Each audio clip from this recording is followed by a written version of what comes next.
أشهد أن لا إله إلا الله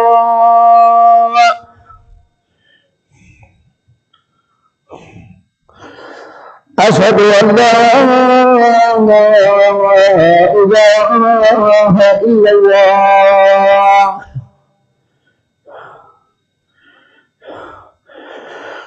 أشهد أن محمدا رسول الله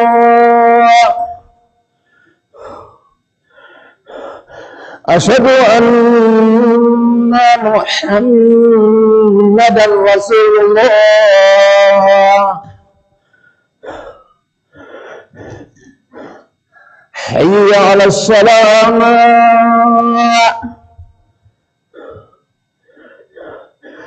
حي على الصلاة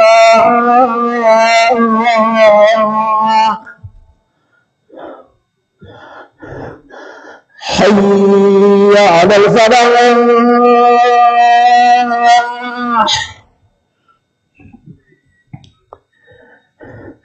حي على الفلاح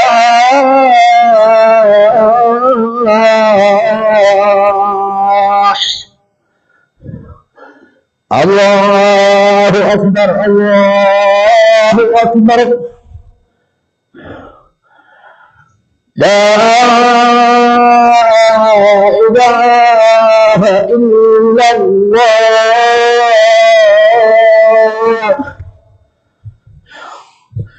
لا إله اللهم الله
Testing 1 2 1 2 1 2 testing.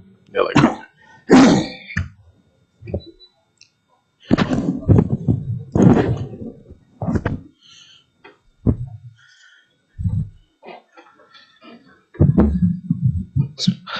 Assalamu alaikum wa rahmatullah. Allahu Akbar, Allahu Akbar. Allahu Akbar, Allahu Akbar. Ashhadu an la ilaha illallah. أشهد أن لا إله إلا الله. أشهد أن محمدا رسول الله.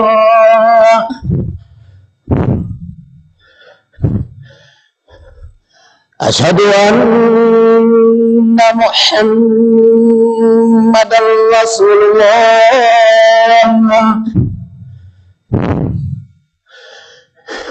حي على الصلاة.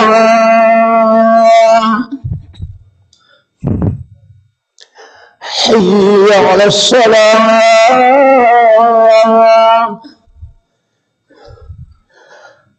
حي على الفلاح.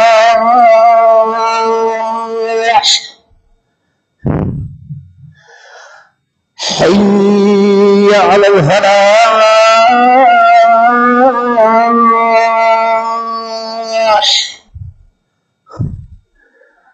الله أكبر، الله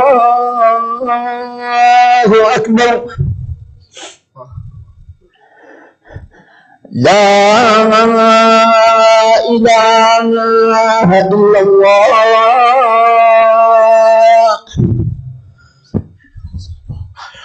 اللهم Bismillah, wassalatu wassalam ala rasulillah wa ala alihi wa sahbihi ajma'in. Rabbi, alhamdulillah, nahmaduhu wa nasta'inuhu wa nastaghfiruh wa na'udhu billahi min shururi anfusina wa min sayyiati a'malina. Man yahdihillahu fala mudilla lahu wa man yudlil fala hadiya lahu. وأشهد أن لا إله إلا الله وأشهد أن محمدا عبده ورسوله. في الكتاب الكريم بعد أعوذ بالله من الشيطان الرجيم. يا أيها الذين آمنوا اتقوا الله حق تقاته ولا تموتن إلا وأنتم مسلمون. ويا أيها الذين آمنوا لا ترفعوا أصواتكم فوق صوت النبي. We gather together on this blessed day of Jum'ah to remember Allah subhanahu wa ta'ala and to ask Him for His blessings and His favor. Inshallah, as we know, the assignment is just upon us. Maybe a few hours, maybe a little bit more than that, but inshallah, soon we're at the very cusp, at the door of Ramadan. And inshallah, we want to see what we can do to get the best benefits out of Ramadan, to see that it is transformative for ourselves, that we leave Ramadan a better person that we entered, and inshallah, we extend ourselves on this path to enlightenment and closeness to Allah subhanahu wa ta'ala. First, I want to start with a story that kind of was a little confusing, but helped put things in perspective. We were at an event recently, and they had food set out. There was dessert there, right? Not any kind of dessert, but pastries, and not just any kind of pastries, the Cuban ones with the guava filling, you know what I'm talking about. We're talking about Portos. And I'm looking at it, and I thought to myself, if it was socially acceptable, I'd probably eat the whole thing myself. And I said, I can't do that, so I should probably serve it to other people so I'm not the first one to have some. And as I'm passing out this dessert, I come to an uncle and I ask him, please take one, and he says no. And in my head, I was shaken to my core. I was like, why? Why would you not take this dessert? If I could, I would just eat the whole box and not care what anyone said. And we passed everything out, and I was able to have one by the glory of Allah, and it was immaculate. Now the question is, we found out later, mashallah, this uncle, he was someone who had diabetes. And for people that have, alhamdulillah, healthy bodies, it's not something we think about, how much sugar we're taking in. Now, this reminded me of an example, a similitude that the great Muslim thinker Shaykh Ibn Ata'ala, rahimahullah, he talked about. And he said that if you go into an empty, desolate field that is filled with cows and you put a bag of gold in it, what effect would it have, right? Similarly, maybe today we wouldn't use gold in the example, we would use maybe gas cards because gas is like $1 million a gallon. But if we left those gift cards, we left that gold there, the cows wouldn't really care. And then afterwards, if we told you after Jum'ah, after you're finished in the hallway of the masjid, in the corridor, there's going to be a big bag of grass, most of us would not care. We would say it's free, take as much as you want. Most people would not take any grass. And we realize is what? But if you switched it, if you put those gas cards here, I think people would break their Jum'ah and go and take a handful. Because what we realize is that we care about things that are priorities to us, and we make our own priorities. This is what our excitement comes from. And if we took that grass and we put it in the desolate field, the cows would go wild. And Shaykh Ibn Ta'ala, when he talks about this, he says that we derive our excitement due to our priorities. So what are the things that we are prioritizing? That excitement is dictated by the things that we value, and value is something that we control. So now the question is, if we're coming to Ramadan and we don't have that sense of excitement, what does that say about the things that we value? What are the things that are important to us as individuals? Now what we have to realize is in this month, we have spent a year before this month has come to us. Maybe we have spent this month with a lot of deficiencies. I know that I have. That we're coming to meet Allah subhanahu wa ta'ala broken and with pieces and problems in our lives, things that we have done, things that we have neglected, things that we should have done to get closer and they're not there. So what can we do? That is what Ramadan is for us to draw closer to Allah subhanahu wa ta'ala, to address the deficiencies that we are seeing in our life. And when we want to fix those things, we realize that some of us will come with these problems and say, you know what, Sayed, my problems are too much. I don't think I can get them fixed. Do you have any idea what I was doing last week? Do you know what I was doing last night? Do you know what I was doing 10 minutes before I came to the masjid? These things are terrible things, and we ask Allah for forgiveness, but we don't always forgive ourselves for the things that we do. Now the thing we realize is we may think that we have a huge record, a lot of bad things on there, and we may need a miracle to cleanse it, and luckily for us, Ramadan is the time for miracles. We look at the transformative power of Ramadan, the things that Allah accomplished, the things that Allah wanted to happen in Ramadan, showing us the mercy and the blessings and the power inside this month. When we look to the seerah of our beloved Prophet Muhammad sallallahu alaihi wasallam, we realize what these things were. Right? First, if you take a snapshot, if you look at what pre-Islamic Arabia looked like, if you look at what the Quraysh looked like before Islam got there, Muslim, non-Muslim, you'll say, wow, these are terrible people. They do what? They cheat and they lie and they steal and they go to war and then they kill one another and they enslave other people and they bury their daughters alive. What kind of terrible people are these? And if you stood there and looked at these people, you would say that these people are never going to have najah. They will never have salvation. They are too bad of a people.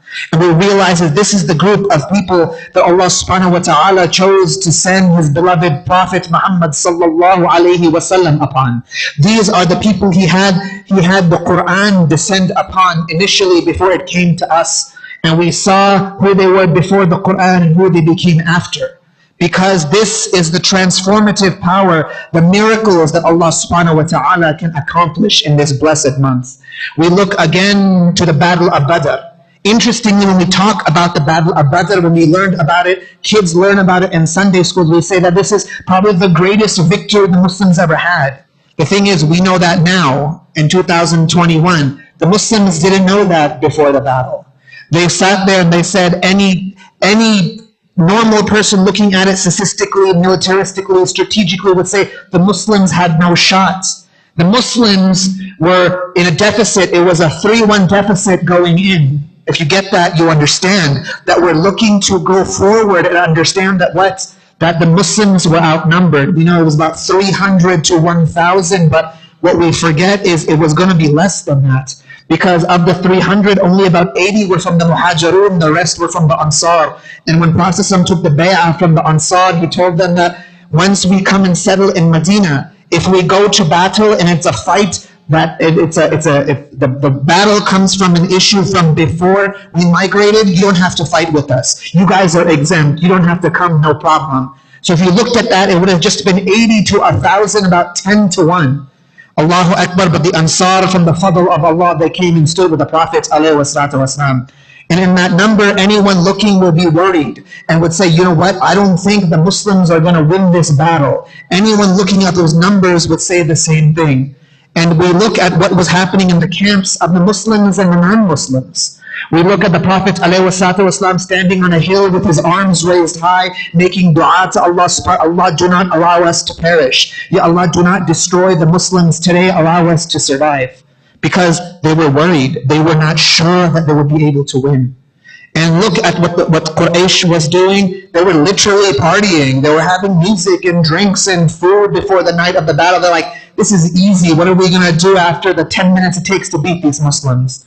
Allahu Akbar. And we saw what? The Muslims had an uttering and resounding victory on that day.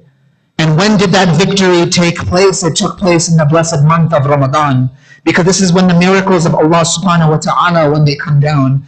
We look at another example from the seerah of our beloved Prophet Muhammad sallallahu alayhi wa sallam. We look at Fath al-Mecca, the conquest, the opening of Mecca, that logistically was almost impossible. I think you could conquer a whole city and not have massive bloodshed, people killed on all sides. But that is not what happened. It was a very peaceful acceptance of the rule of the Prophet alayhi wa sallam.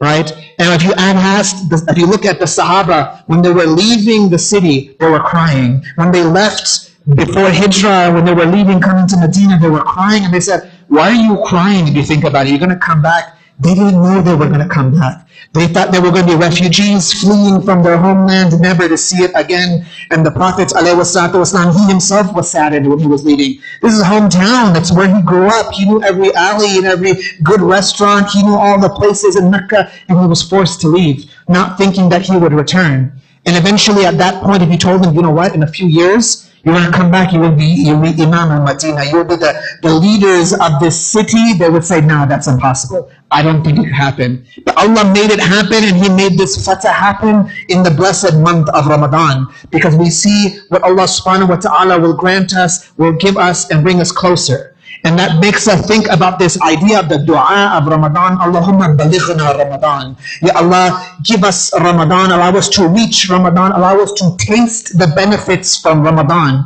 And what we see is that when the Sahaba made it, it was a little different than the way that we make it. We're like, oh, it's about a week to go. Muslim finders sending me these pictures that of Ramadan is coming up. Allahumma balighna Ramadan. When we listened to the way the Sahaba did it, there was desperation in their voice. They were dying for it. They wanted to taste Ramadan because they realized the miracles in it, the transformative power of Ramadan. When we look at the Sahaba, there was a Sahaba who was a chronic alcoholic. And you're going to say, Brother Sayed, you mean like he drank alcohol before he became Muslim, right? No, Imam radiallahu anh was chemically addicted to alcohol. Even after he accepted Islam in the city of Medina, he would succumb to his addiction and he would drink. And he would have these problems, and he would deal with his chronic alcoholism.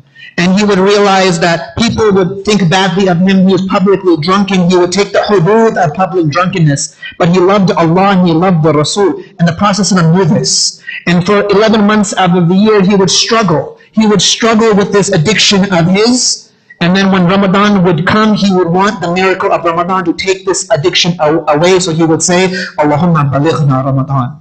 That is something that he felt, and that's something that maybe we can identify with. Maybe we are addicted to certain substances. Maybe we are taking things into our body to alter the way that we are thinking, and we're realizing, you know what, this is probably not good for me, not good for my life. I should be changing the way that I live my life. This is the month for that. This is the month to have that transformation. Allahumma balighna Ramadan. When we go forward, we see the Sahaba who never had any children. They were dying for children. They wanted children to teach Islam to and to raise in the way of the Sunnah, but they couldn't do it. For 11 months, Allah had not blessed them. So they waited for Ramadan to make dua to Allah subhanahu wa ta'ala, to say that, Allah, you give in this month like you don't give in any other months. Give us a child. So they would say, Allahumma balighna Ramadan. And we would look at the Sahaba, we would look at people who were married couples and they were fighting. For 11 months of the year, they would be fighting and have no tranquility between them. And they would think back to the ayat that we see in Surah Rum, where Allah subhanahu wa ta'ala tells them and promises, جَعَلْنَا بَيْنَ مَوَدَّةً وَرَحْمَةً, that Allah subhanahu wa ta'ala said that once you get married, there will be mawadda, intense love and rahmah and mercy between you. And they're like, Allah, we know your promise is real, but we're not feeling that right now. We need that from you. So they would experience it for 11 months. I said we'll ask for it in Ramadan, because in Ramadan, Allah, you give like you do not give in any other 11 months. Allahumma balighna Ramadan.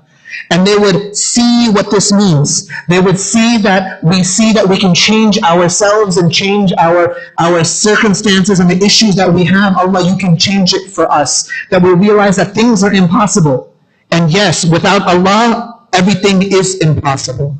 And when we have Allah, everything falls into the realm of possibility. For Allah subhanahu wa ta'ala is the all-powerful. So, inshallah, that we understand what Ramadan can benefit us, what Ramadan can give us, and how we should be, and what we should do to earn from it. Inshallah, in the second part of the khutbah, let us go over some practical things we can do in our lives to make this Ramadan beneficial. I ask that in the sitting between two khutbahs, you make dua for yourself and make dua for your community. أقول قولي هذا أستغفر الله ولي ولكم إن الله غفور رحيم.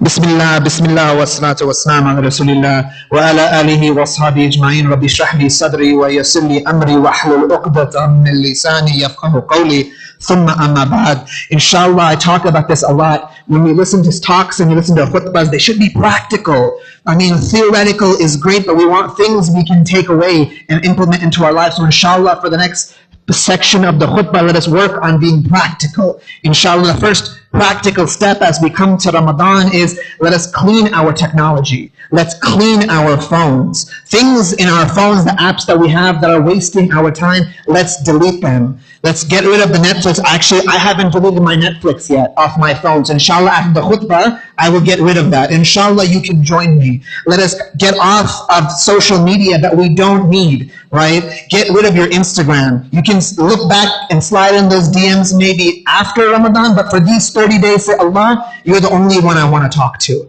We don't need to see a snap of every iftar for the next 30 days. Get rid of Snapchat from your phones, right? We look at the things that we have going on, and if you have an app where you can snap left and right, or you can swipe left and right, maybe you should delete that and don't re-download it afterwards. Just think about that, inshallah.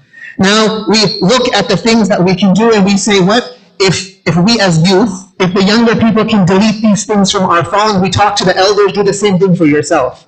And let's not play games and say, you know what, I really need to watch the news. You don't need to watch the news. Maybe you should leave that and fast from that in Ramadan also, right? All it's going to tell you is the gas prices are going back up, and what problems do you have? And if we look at the news, like, what are we really learning? We sit here and we're talking, oh, I want to learn about the economy. Is that what's going on? I want to see what Will Smith did last week, right? And then what we say, one of the prolific thinkers, Brother Imran, what he said was, the only will we should be worried about is the will of Allah subhanahu wa ta'ala. Allahu Akbar. Sorry, I promise I quote you in Jumah. So what we think about is what? When we look at Ramadan, when we look at the things that we're doing, let us make active preparations. When we see the problems that we are seeing in our lives, things that are wasting our time, let us try to get rid of them. Let us be more productive in the things that we do. That's the first step that we can do in Ramadan, and being practical. The second thing we want to focus on is set goals. Don't go in blind. Don't go in without a game plan. Understand what you're doing. Plan everything, right? And what we want to understand is what one thing is that, as the Prophet ﷺ tells us in an authentic hadith, the most beloved deeds to Allah, the thing that makes them beloved is not that they're huge, it's not that they're grandiose, it's not that, mashallah, in one night I finished the entire Quran, mashallah, I prayed the entire night in Qiyam. That's great. The thing that Allah loves is not how big the deed was, but how consistent it was. If you can do that every single night in Ramadan, mashallah, that's great. But I'll be real, I can't do that. I have work, I have school, I probably can't be up every single hour of the night worshipping Allah subhanahu wa ta'ala. So be real with yourself. What can you do? Can you read 4 pages of Quran after every prayer? That'll get you about a khatam, a completion of the Quran at the end. Can you do 1 page after each prayer? Can you do 1 page? Can you do 1 verse? Can you promise that you will read 1 verse of Quran a day, and you will work to memorize that at the end of Ramadan? 30 verses, that's all we're saying. Minimum is you want to read 30 verses in Ramadan, and if you can memorize them. And then after that, in Shawwal, you will start using them in your prayers, inshallah, and draw closer to Allah subhanahu wa ta'ala through His book, through the Quran al-Hakim, Allahu Akbar. Now let us be productive in the things that we understand. And now the question is, why do we talk so much about the Quran? Because right now, like in the khutbah, you're not supposed to talk. But if it was a class and I asked all of you, what's the first thing you think about when I say Ramadan? If I said that and people started shouting out, most people would yell out fasting. They would yell out siyam. They're like, Ramadan is great. Ramadan is siyam. And that's true. There's a lot of other things we love about Ramadan. We love in Taraweeh. We love standing in Qiyam. We love hearing the Quran. We love visiting family. We love having delicious food. But we realize something. When Allah subhanahu wa ta'ala talks about Ramadan, and He mentions Ramadan in the Quran, more times He connects Ramadan not to fasting, but to the Quran. We see a direct connection that Allah subhanahu wa ta'ala is putting to the Quran when He says, بَعْدَ أَعُوذُ بِاللَّهِ مِنَ الشَّيْطَانِ الرَّجِيمِ بِسْمِ اللَّهِ الرَّحْمَنِ شَهْرُ رَمَضَانَ الَّذِي أُنزِلَ فِيهِ الْقُرْآنِ. He talks about the Quran and connects it in His blessed and holy words to Ramadan. So let us make that something incredibly important to us. As we move forward and try to be practical and we say, how do we save time for ibadah? What do we say? Let us be realistic, right? We sometimes don't make this a month of Quran and a month of Siyam. We make it a month of Ta'am. We make it a month of food.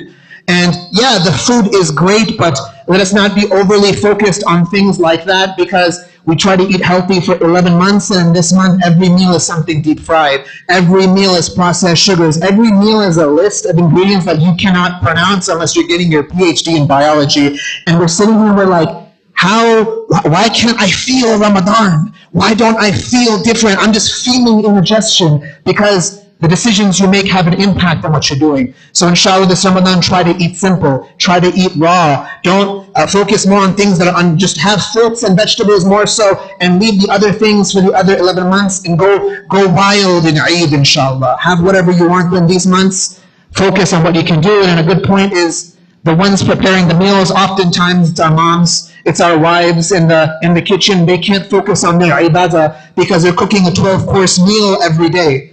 And no one is eating because they're fasting. So Allahu Akbar, let's make it easy for everyone. Let us all have the ibadah together and not make this a month of food. Because as we see the Prophet ﷺ said in a very famous hadith that we hear often, we see in the books of Sahih, we see in the Sunan of Imam Tirmidhi, hadith number 2380, where the Prophet talks about when you eat, leave 1/3 of your stomach for food, 1/3 for water, and 1/3 for air. Allahu Akbar. When you read this, when I read it initially, I was like, what do you mean for air? I'm not gonna put air in my, this didn't make sense. And then after a few iftars, it makes sense. You eat to the point that you physically can't breathe. Allahu Akbar, may Allah protect us from this.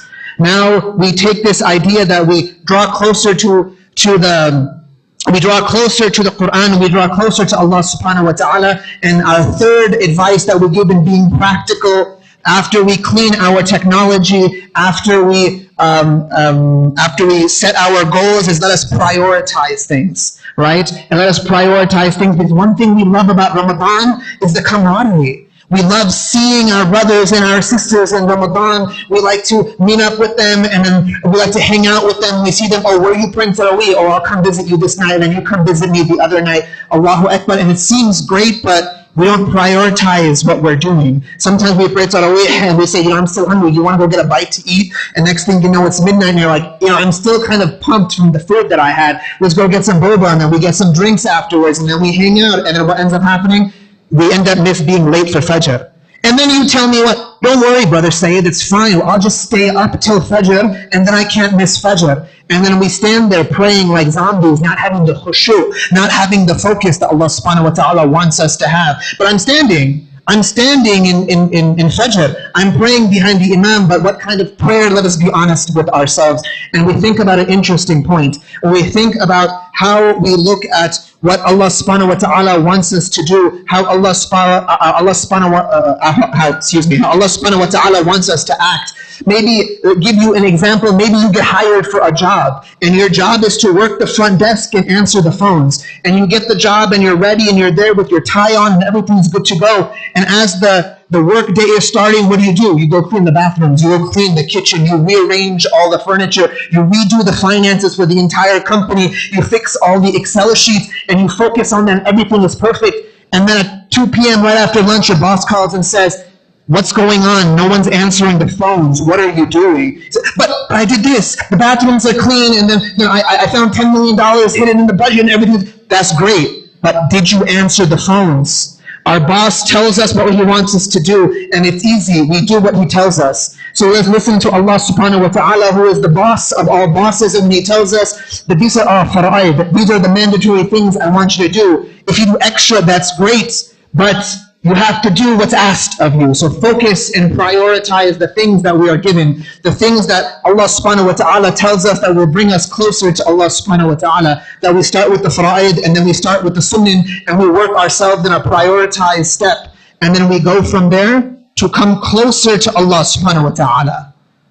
Now a question that I have as we come on the very breath of Ramadan, we can see the light of Ramadan coming over the horizon. Now we're trying to look at ourselves. We say that we want to prepare, and now we only have a few hours to go. But it's enough time. We were worried, Brother Sayed, I should have been preparing last week. That's fine. If you didn't, we're here now, and what can we do? Allah subhanahu wa ta'ala is there for us. Allah can put barakah in the time of things and make things adequate. If you have the ikhlas, if you have the sincerity, if you sit here now quietly in the khutbah and make intention, Ya Allah, I want this Ramadan to be different. I want this Ramadan to be transformative. I want this Ramadan to change me to a person like I've never been, and I want to be closer to you.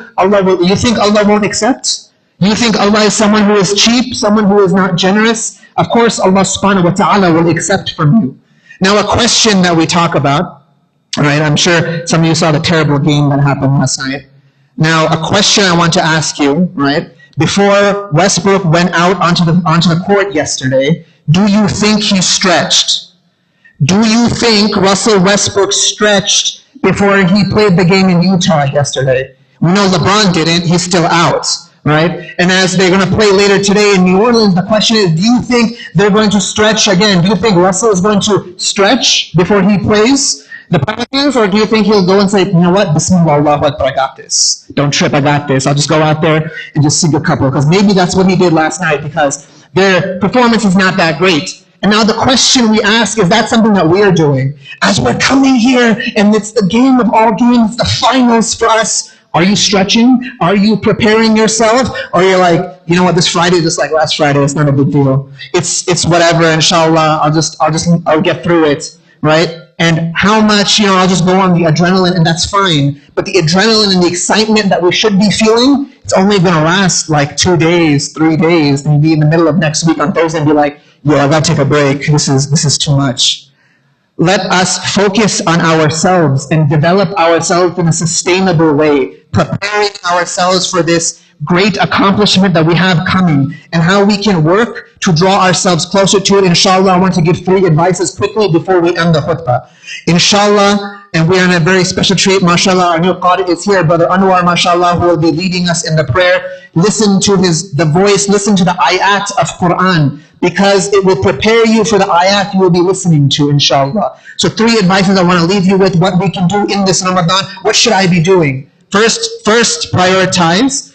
Focus on what's mandatory. Focus on your 5 prayers. If you cannot pray your 5 prayers yet, focus on 1 prayer, 2 prayers, and be consistent with them. Maybe you're someone who's all consistent with your 5 prayers. Work on your sunnah prayers, your nawafil, and add things to them, but focus on your priorities. Maybe you have the priorities down. What can you do to move to the next level? Inshallah, first and foremost, Quran. We'll talk about the words of Allah subhanahu wa ta'ala, and Allah subhanahu wa ta'ala, we hear in a hadith that is recorded in the books of Imam Bayhaqi. In this hadith, Allah subhanahu wa ta'ala says, to the person that is occupied with the Quran, that makes them neglect the other things, the dhikr and the dua, then the most excellent things I will give to those that ask. Allahu Akbar. that maybe if we need to throw ourselves in something, let's focus on the Quran. And now you're going to say, but Brother Sayed, with Quran, there's a lot of steps. There's things I have to do to prepare myself. And yeah, you're right. You should have wudu. You should prepare yourself. You sit there. Yeah, maybe if you're not hafid, you don't have it memorized. You have to look at the book and actually read it. You have to focus and contemplate. And that's true. But you'll say, I don't have time for that. I'm working in the day. Then I have class at night. I can barely make a taraweeh. So what can we do to supplement our ibadah? This is where we go to salawat of our beautiful Prophet Muhammad sallallahu alaihi wasallam. We come to getting close to Allah subhanahu wa ta'ala through His Prophet. How? By sending durood, sending salutations upon him. Allahumma salli ala Sayyidina Muhammad wa al Muhammad. And we say this because we realize that it's very close. It's very intimate. We don't necessarily need the same preparations for it. Maybe you're driving to work and you can't read the Quran because if you're reading and driving, you're going to get into an accident. Just have it there. Allahumma salli ala Muhammad. Allahumma salli ala Muhammad. As you're sitting there in traffic. Maybe you're like, I have too many classes. I have lab. I can't focus. What should I do? As you're walking between classes, Allahumma salli ala Muhammad, Allahumma salli ala Muhammad, Allahumma salli ala Muhammad. When you have time, when you're just taking a break, when you're waiting for iftar and it's like we have 2 minutes, it's not enough time to get the Quran and open it. Allahumma salli ala Muhammad, Allahumma salli ala Muhammad. Fill your life with salawat. And as we see in a beautiful hadith where the Prophet ﷺ to Ubay bin Ka'ab radiallahu anh, and it's very long and quickly he says, I have this much time for dua that I do a day. I spend a quarter of it on durood, on salawat, on salutations upon the Prophet said do more. And they go back and forth and eventually he goes, I'm going to spend all of this time doing salawat, salutations upon you. And then you look at the type of person, the transformative nature, not just of Quran, but of salawat. Because people will say, why are you ignoring the Quran for salawat? Ubay bin Ka'ab, do you know who he was? He was the person where the Prophet said, Ubay, come. He said, recite Quran upon me. He goes, Ya Rasulullah, why would I recite? You were the one the Quran was revealed to. He said, Jibreel came and said, Allah wants to heal your station. Allahu Akbar. You're saying Allah is talking about me? On the Arsh Istawa, upon the 7 heavens, on the throne, He's asking about me. He goes, yes, recite the Quran. So he was the person who was known to be connected with the Quran. He is the person, one of the people Umar chose to lead the first Taraweeh in the Masjid in Medina after the Prophet ﷺ. And this is what the connection we see is someone who engaged themselves in salawat. There's a deep connection for the people that understand, inshallah. Quickly, for the sake of time, I want to end with a dua. To go over, first we realize that Ramadan is a time of miracles, that is time that is transformative. Let us have that transformation in our own lives. Find the miracles that you need and ask Allah subhanahu wa ta'ala for them. Clean out your technology, clean out your phones. Let us set goals and have priorities, and let us focus on Quran and salawat. And then we quickly end with a dua. Ya Allah, Allahumma balighna Ramadan. Allow us to reach Ramadan. Allow us to taste the beauty of Ramadan. Allah, we are seeing the wisps of light over the horizon. Allow us to bathe in the nur of Ramadan. Allow it to be transformative and make us people of salawat, people of Quran, people of you, people of Allah, that will be drawn closer in the highest levels of Firdaus al-Ala. Rabbana atina fi dunya hasna wa fil akhirati hasna wa qina adhab an-nar. Allahumma salli ala محمد وعلى محمد كما صليت على إبراهيم وعلى آل إبراهيم إنك حميد مجيد اللهم آمين. أقامت الصلاة.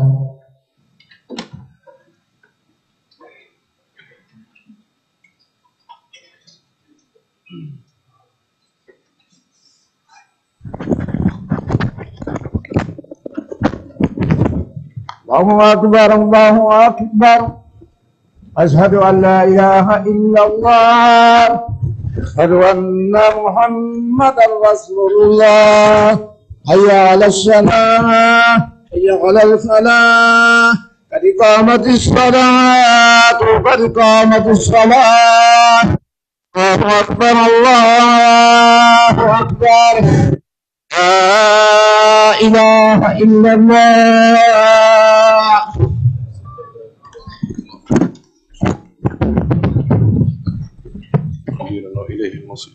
استووا حاذوا بين المناكب وسدوا الفرج ولا تختلفوا. استووا. الله أكبر.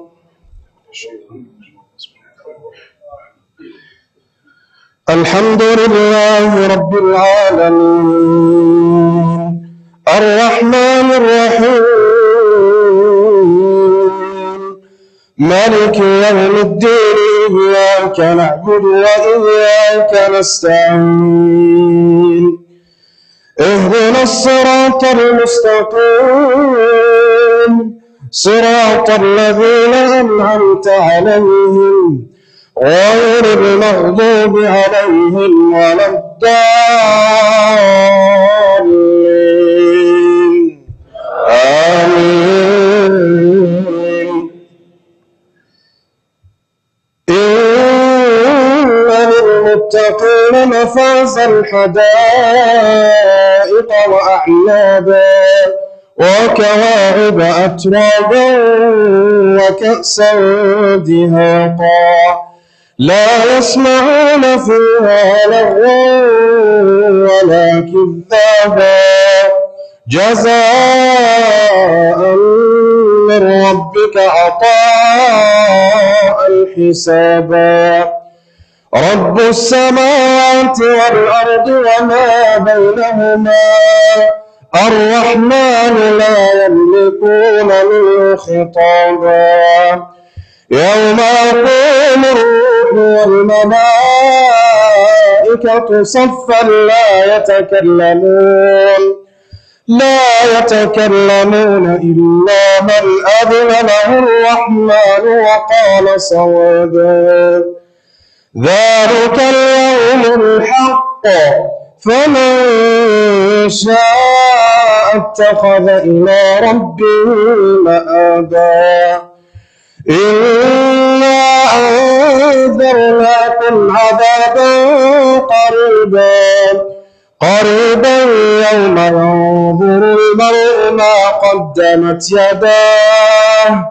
يوم ينظر المرء ما قدمت يداه ويقول الكافر يا ليتني كنت ترابا. الله أكبر.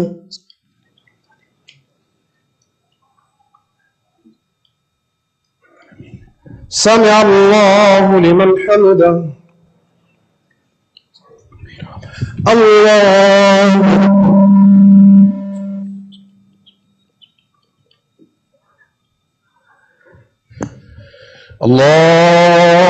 أكبر. الله أكبر.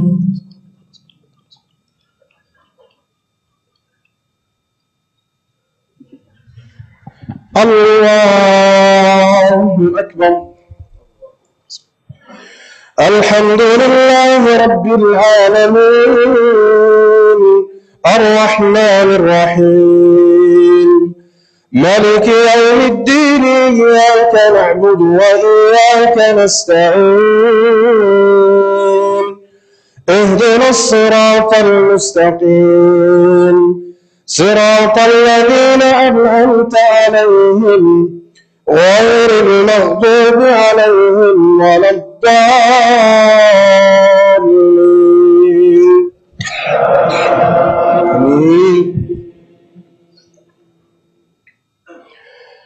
إنا أنزلناه في ليلة القدر وما أدراك ما ليلة القدر ليلة القدر خير من 1000 شهر تنزل الملائكة والروح فيها بإذن ربهم كل أمر سلام هي حتى مطلع الفجر.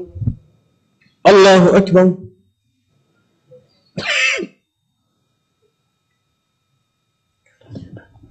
سمع الله لمن حمده. الله أكبر.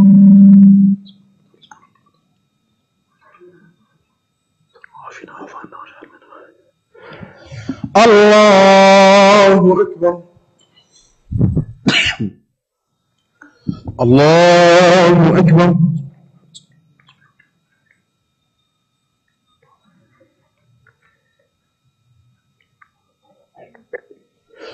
الله أكبر.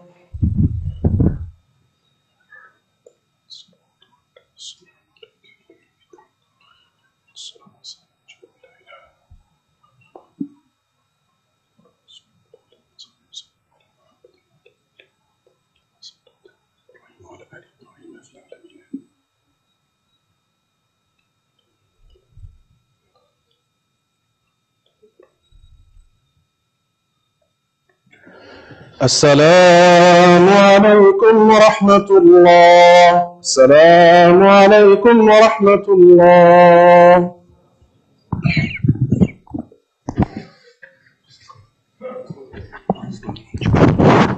Assalamu alaikum wa rahmatullahi ta'ala wa barakatuh. May Allah subhanahu wa ta'ala accept your worship and bless all of you. Alhamdulillah, as you know tonight, inshallah ta'ala, here at Umar ibn al-Khattab, Taraweeh will be, this will be the first night, inshallah ta'ala. It will start, Isha will be at 8:50, so please be here promptly for parking and everything. And then at 9 o'clock, Taraweeh will start. Also too, if you possibly could, when you leave today or when you come in for tonight for prayers, please scan your QR code so that you know the updates, kind of know what's going on. We can kind of send you different messages if somebody gets sick or whatever the situation is. There's different updates that are available if you scan your QR code. Please do that. Also too, we definitely do need help for iftar. Iftar will start next week, Thursday, Friday, Saturday, and Sunday, and through the rest of the month. It will not start this weekend, but it will start next week. It is $2,000 per night to feed everybody possibly that comes in. So you can either donate the whole, you can donate half, which is about $750, a quarter, $250, or whatever that you can possibly donate would be great. The more people you get involved in it, the better the blessings are, inshallah ta'ala. Also too, there is an actual schedule outside that tells the prayer times, and also too, just in general with everything that I mentioned when it comes to Isha starting at 8:50, and then at about 8:55, 9 o'clock, then Taraweeh starting right directly after that. Please come, please invite others, invite Muslims, non-Muslims to experience. The last couple of years we've had a couple of people just come in here randomly and take shahada. Allah subhanahu wa ta'ala has locked up the big shayateen now, and so you're kind of just left to yourself. So you're going to see beautiful things that come out. Also, to this, our Sheikh Tanwa, may Allah subhanahu wa ta'ala bless him. He will be leading the Taraweeh. So please make dua for him, for his family. He's traveled from a great distance just to come here and spend Ramadan with you, inshallah ta'ala. Also, too, I just wanted to point out a mistake that the Sheikh made when he was giving the khutbah that is very important. Also, too, you have HBO Max. That's another app on your phone. So please delete that, inshallah ta'ala. Assalamu alaikum wa rahmatullahi ta'ala.